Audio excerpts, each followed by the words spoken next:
আমার নাম রেহান মাহফুজ রাহি। আমি একটা কবিতা আবৃত্তি করছি। মা লিখেছেন কাজ না মা আমার নাম রেহান মাহফুজ। আমি একটা কবিতা আবৃত্তি করেছি। মা লিখেছেন কাজী কাদের নেওয়াজ।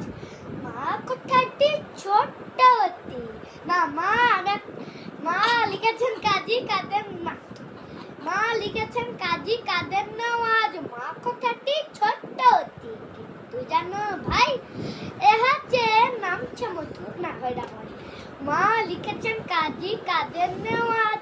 মা কথাটি ছোট্ট অতি কিন্তু জানো ভাই এহাচে নাম যে মধুর জীবনে নাই। সত্য নেই ধর্ম থাকুক মাতার পরে আজি অন্তরে মা থাকুক মম ঝোর।